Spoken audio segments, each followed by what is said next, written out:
He made his remarks in an on-stage interview at a conference of business executives in Washington organized by The Wall Street Journal. The interviewer, Gerard Baker, an editor-at-large at the Journal, pressed Mr. Bolton on the logic of holding another summit meeting when North Korea was not making any efforts to denuclearize. They're going to discuss this and look at the commitments that were made in Singapore and have a discussion about how they're going to accomplish those commitments. Mr. Bolton said, and until that happens there's not going to be any release of the economic sanctions.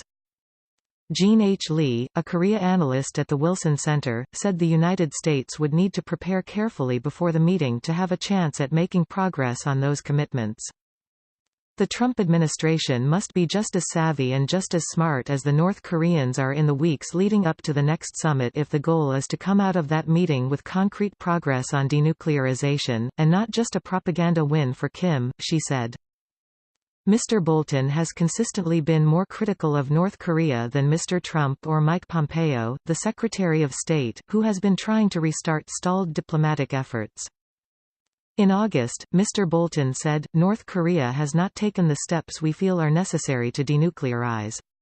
That was around the time North Korean officials began emphasizing the need for an end-of-war declaration. The Korean War halted in 1953 with an armistice, and there has been no peace treaty.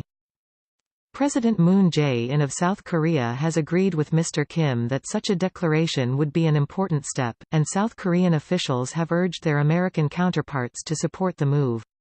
Mr. Moon has met with Mr. Kim 3 times this year, in a surprising flurry of diplomacy, and still hopes to host the North Korean leader in Seoul before the end of this year in what would be a historic visit.